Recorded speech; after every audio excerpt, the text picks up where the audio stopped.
Welcome to the Avatar: The Last Airbender rules video. My name is Nelson. I'm Serge. We're here to introduce and explain the new and returning mechanics in the set. We want to thank our friends at Judge Foundry for helping sponsor this rules video. If you're interested in becoming a judge in the United States or Canada, head to judgefoundry.org to sign up. Firebenders focus on offense. The firebending ability creates mana on attack, giving you more options for spells and abilities in combat. Firebending N means whenever this creature attacks, add N red mana. Until end of combat, you don't lose this mana as steps end. You can use this mana until you leave combat and go to your second main phase. It can be used at any time during combat, even after combat damage has been dealt. Any other mana you add during combat will still be lost as normal when moving between steps of combat. Multiple instances of firebending on the same creature trigger separately, each granting you the appropriate amount of mana. Firebending abilities aren't mana abilities. They use the stack and can be responded to. Earthbenders call on the power of the land itself, making it rise up and fight on their behalf. If that wasn't strong enough, when the land dies or is exiled, it comes back to play as a land again. Earthbend N means target land you control becomes a 0/0 land creature with haste in addition to its other types. Put N +1/+1 counters on it. When it dies or is exiled, return it to the battlefield tapped under your control. To be clear, the land returns tapped with no +1/+1 counters and is no longer a creature. If the targeted land becomes an illegal target before Earthbend resolves, Earthbend does nothing. If the spell or ability didn't have other targets, it will fizzle. The land will retain any other types and abilities it previously had. Even if you choose to make a land into a creature, it can still tap for mana.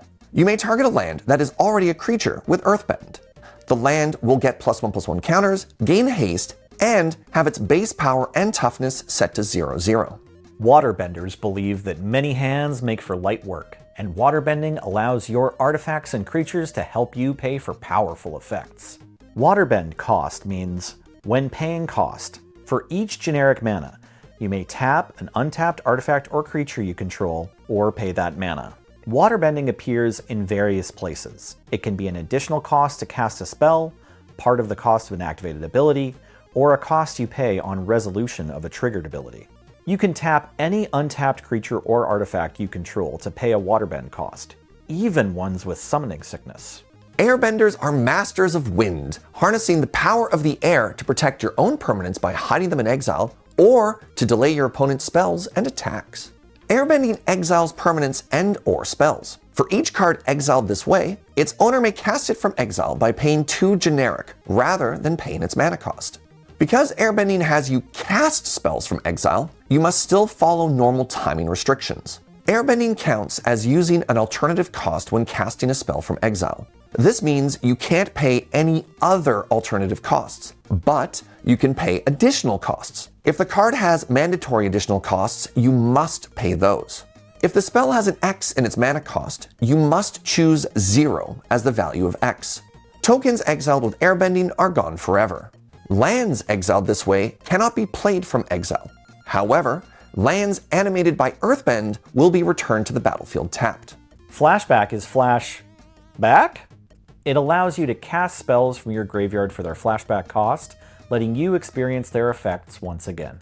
Flashback cost means you may cast this card from your graveyard by paying cost rather than paying its mana cost. And if the flashback cost was paid, exile this card instead of putting it anywhere else anytime it would leave the stack. You must still follow any timing restrictions. For example, you can only flashback a sorcery at sorcery speed.